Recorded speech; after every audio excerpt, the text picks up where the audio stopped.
Problemado sa pag-ibig, pamilya, o nahihirapang hanapin ang sarili?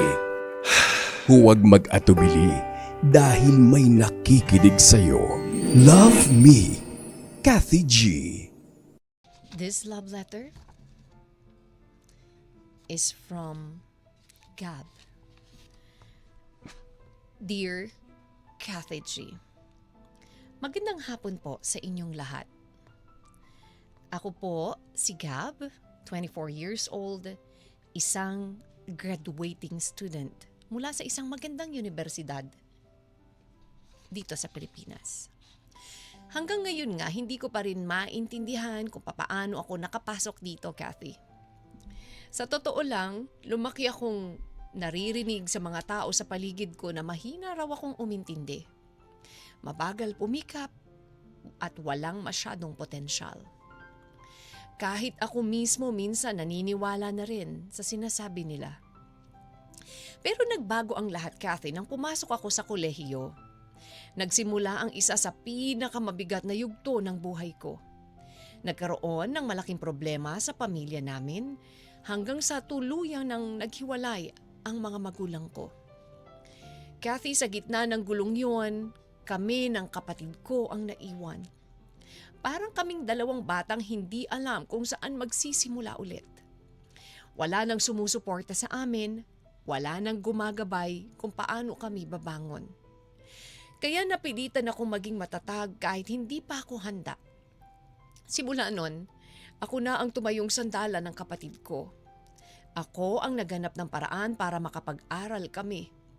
Ako ang nag-isip kung saan kukuha ng pangkain, pambayad ng renta at panggastos araw-araw, Kathy. Umabot na rin kami sa puntong nanghihingi na kami ng pera sa mga kamag-anak namin. Kathy, sa kabila ng hirap, kumuha pa rin ako ng kursong accountancy. Kahit alam kong hindi ito madali, marami ang nagsabi sa akin na hindi ko raw kakayanin. May nagsabi pa nga na kamag-anak ko na sayang lang raw ang oras ko dahil hindi naman pang matalinong kurso ang kinuha ko. Masakit marinig yon, Kathy. Pero sa bawat salitang yon, parang may maliit na boses sa loob ko na nagsasabing, subukan ko pa rin. Kahit isang beses lang, maniwala ka sa sarili mo. Naging working student ako, Kathy, para maitawid ang pag-aaral.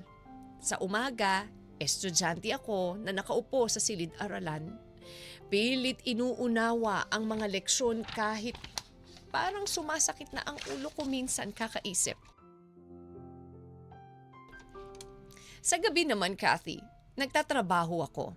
Minsan sa maliit na tindahan, minsan sa opisina, kung saan may pagkakataong kumita. Madalas, Kathy, kulang ang tulog ko. May mga araw na gusto ko nang sumuko dahil pakiramdam ko, hindi ko na kaya. May mga pagkakataon pa nga na kapag may groupings sa kaklase ko noon, walang pumipili sa akin. Para bang automatic na agad sa isip nila na hindi ako makakatulong. May mga sandali na napapaisip ako kung tama bang ipinilit ko pa ang sarili ko sa isang lugar na parang hindi naman ako tanggap. Pero sa tuwing naalala ko ang kapatid ko, kung paano siya umaasa sa akin, parang bumabalik ang lakas ko. Iniisip ko na kung ako mismo ang susuko, sino pa ang lalaban para sa amin? Unti-unti, Kathy, kahit hindi ko napapansin, nagbago ang lahat. Natuto akong magtiwala sa sarili ko. Natuto akong mag-aral ng mas mabuti, magtanong kapag hindi ko naiintindihan at tanggapin na hindi hadlang ang pagiging mabagal sa umpisa kung handa kang magsumikap sa dulo. Hanggang sa dumating ang araw, Kathy, na hindi ko inaasahan. Inanunsyo ng paaralan ng mga graduating students na may karangalan. Nang marinig ko ang pangalan ko, Kathy, bilang cum laude, parang sandaling tumigil ang mundo ko. Hindi ako makapaniwala. Para bang gusto kong tanungin kung sigurado ba sila na ako ngayon. Naalala ko lahat ng gabi na puyat ako sa trabaho. Lahat ng araw na nagdududa ako sa sarili ko. lahat ng pagkakataon na pakiramdam ko, nag-iisa lang ako sa laban. Ngayon, Kathy G, malapit na akong magmarcha sa entablado. Hindi lang ito para sa akin, kundi para sa kapatid kong naging dahilan ko kung bakit hindi ako sumuko. Kasama na ang aking ina na nandyan at nakasuporta. Para rin ito sa batang si Gab na minsang naniwala sa wala siyang mararating sa buhay. Pero sa kabila ng lahat ng ito, may mga tanong pa rin ako sa puso ko, Kathy. Kathy, sapat na ba ang lahat ng paghihirap ko para masabing may halaga ako? Darating kaya ang araw na hindi na ako titignan ng mga tao based sa kung anong tingin nila sa kakayahan ko noon? Tama ba na patuloy kong patunayan ang sarili ko sa mundo? O dapat bang matuto na rin akong maniwala na sapat na ako kahit wala nang pinapatunayan pa?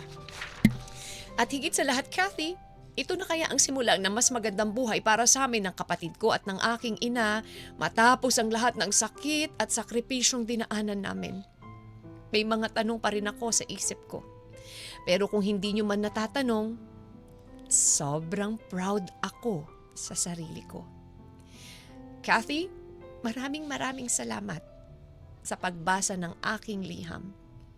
Sana magsilbing inspirasyon sa lahat. Hanggang dito na lamang po.